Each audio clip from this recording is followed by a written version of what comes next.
The spring stated meeting of the Presbytery of West Virginia will be held on Thursday, May 15th at First Presbyterian Church in Logan, beginning at 10 a.m. I'm Susan Sharp Campbell, Associate for Educational Ministry, and in this video I will walk through the packet to give you an overview of the work that will be about at the meeting. The original advance packet has been revised. The revision was sent in the email that had the link to this video in it, and it can also be found at www.wvpresbytery.org. If you haven't done so already, I encourage you to download the packet to the device you'll have available at the meeting so that you can follow along with the video. In the packet, you'll find recommendations that we will be voting on, as well as information on the ongoing work of our committees. I suggest that you not print the entire packet as it is rather long. But if you'd like to have a printed copy of the packet available for you at the meeting, please call 304-744-7634 or email office@wvpresbytery.org before midnight on Monday, May 12th, and one will be waiting for you at registration. In planning to attend the meeting, I strongly encourage you to read through the entire packet in advance of the meeting so that you'll be prepared for the work of the day. This video is meant to be an introduction, not to replace your reading of the packet.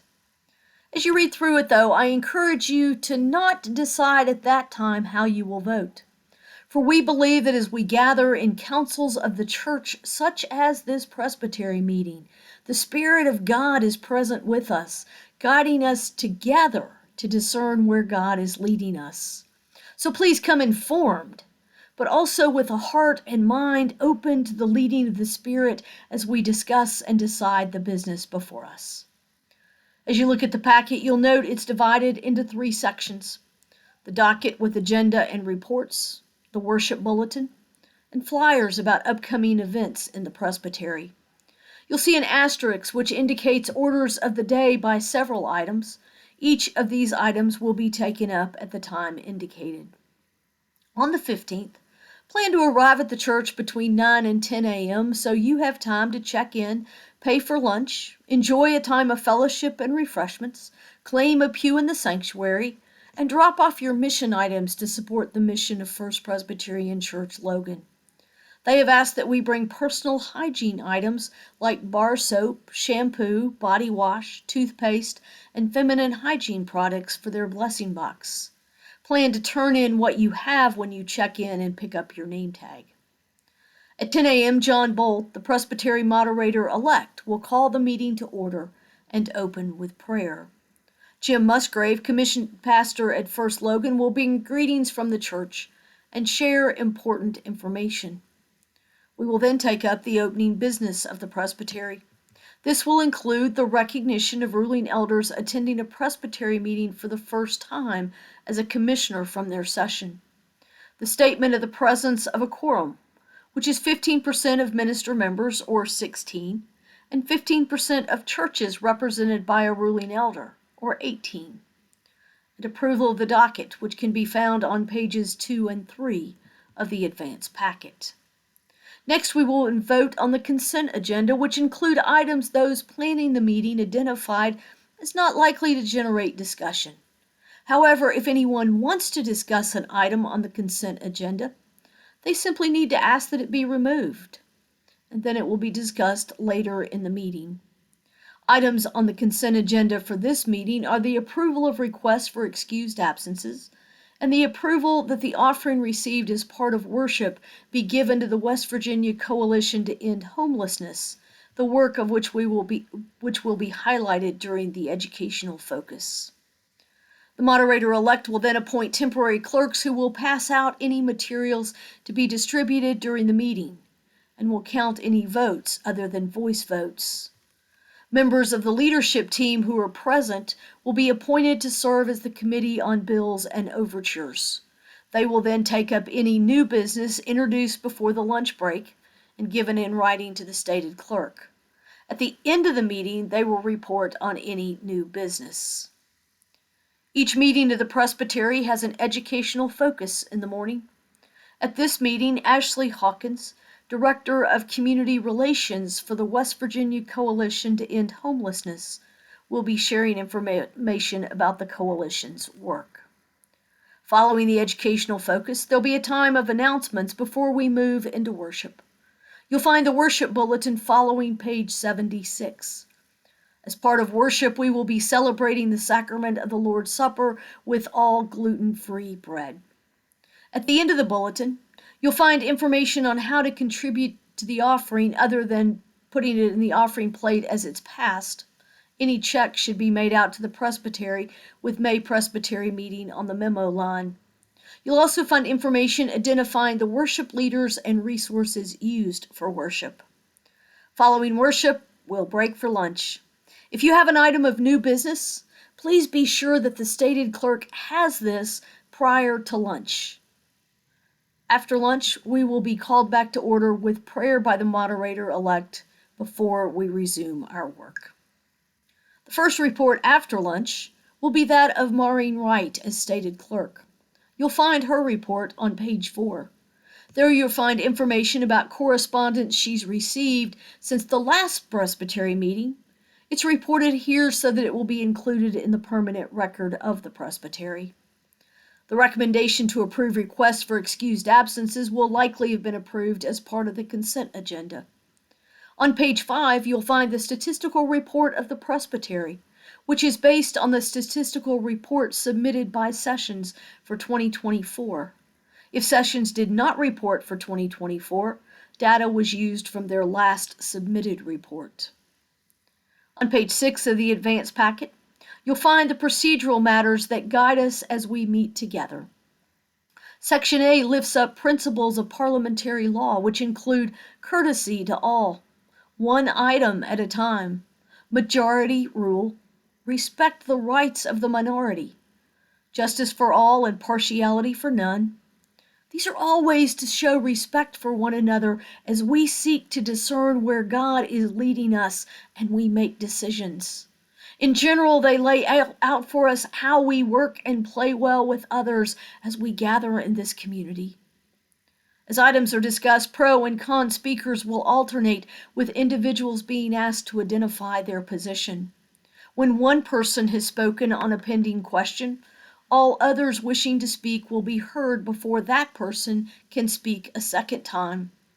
Please note that it takes special permission for anyone to speak a third time or more. Section B contains provisions from the Presbytery's manual that guide us as we meet, including who has voice, which means the privilege to speak, and who has voice and vote. Section 3 sets forth the procedural rules we follow. These include everyone speaking for whatever reason needs to go to a microphone, and when called on by the moderator, they need to share their name, their church, or relationship to the Presbytery. Please do not assume that everyone can hear you from where you sit or that everybody knows your name.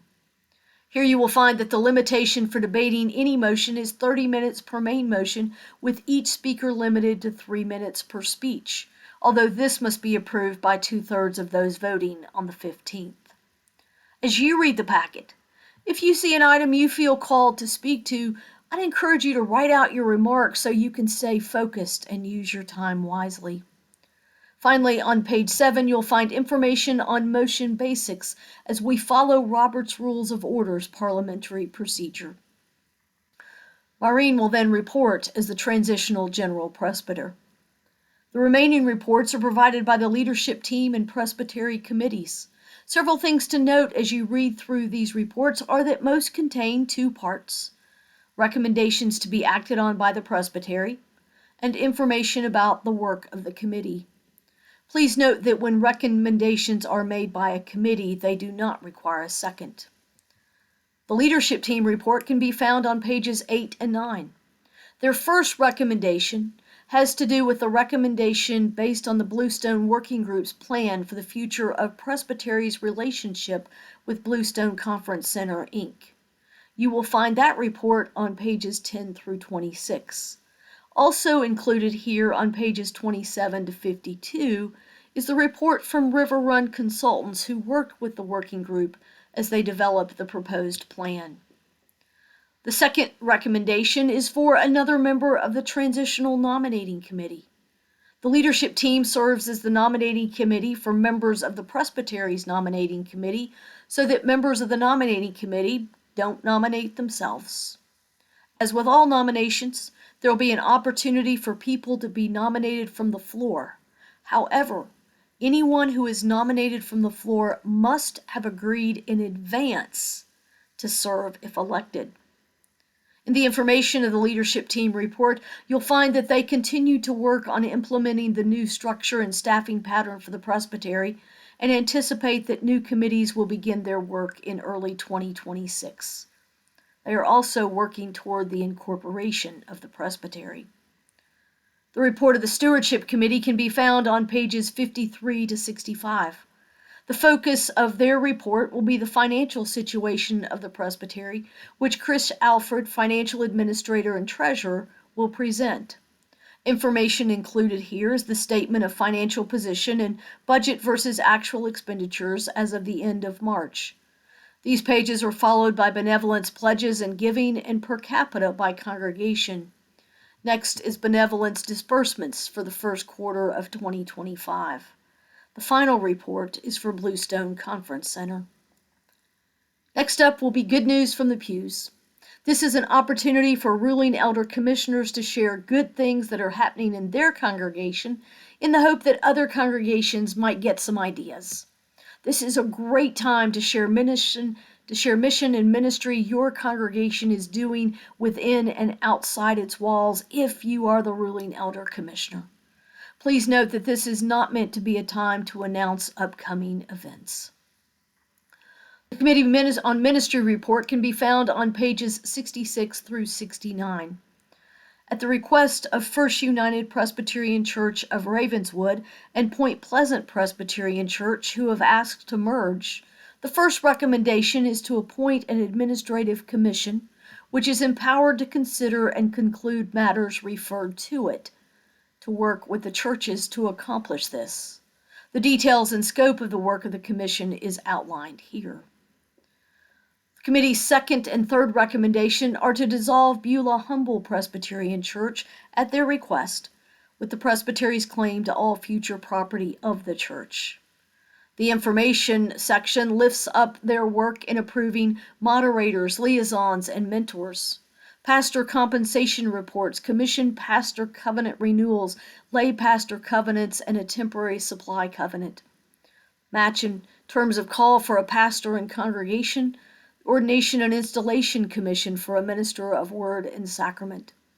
The Committee on Ministry also continues to work with churches in pastoral transition. They have developed revised guidelines for exit interviews as pastoral leadership leaves.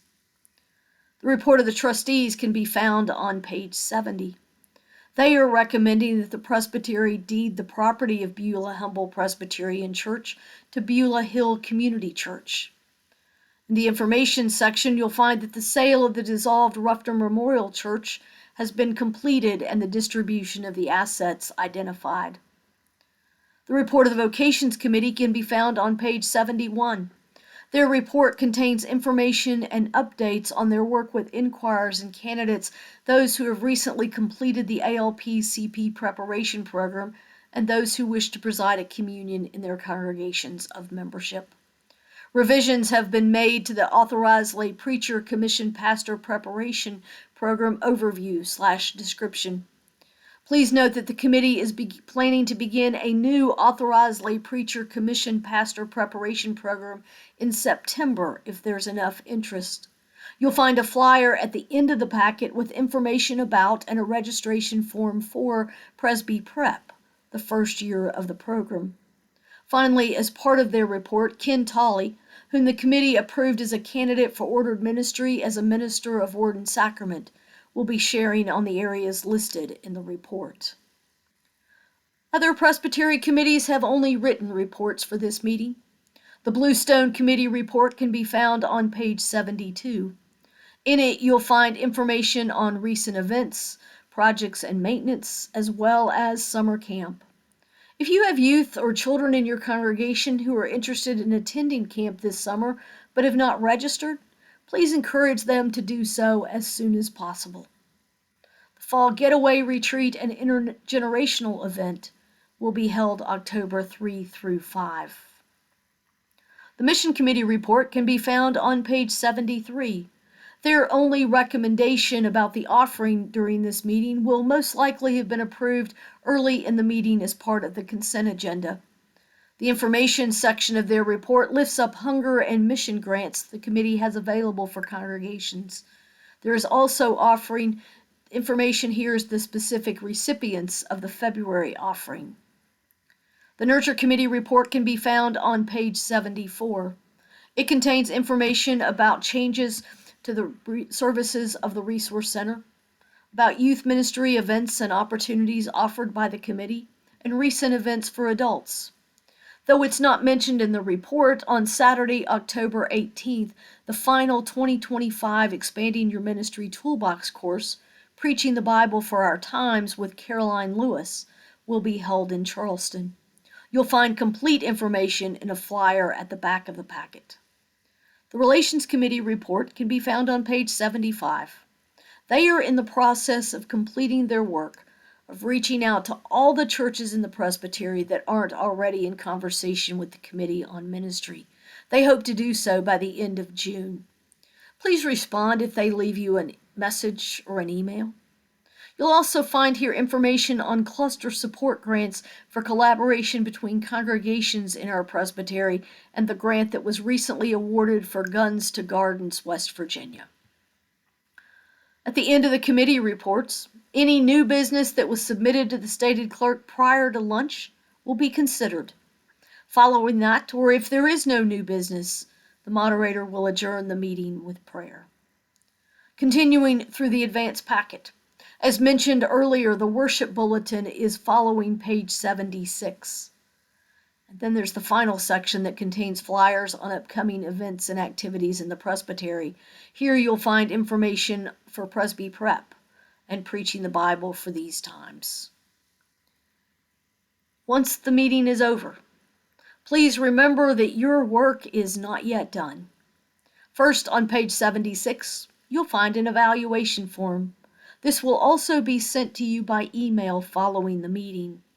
Please take the time to either print it and bring it with you and complete it and drop it in the yellow box before you leave, or respond afterward online.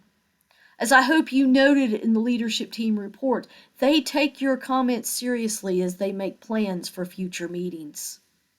Also, please be ready to report at your next session meeting the work that we've been about on the 15th, so that session and presbytery can celebrate being part of a connectional church.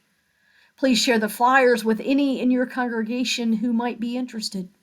We rely on those who are present at the meeting as well as those who receive Presbytery e-blast to share this information. I hope this video has been helpful to you as you prepare for the meeting. I look forward to seeing you on May 15th in Logan.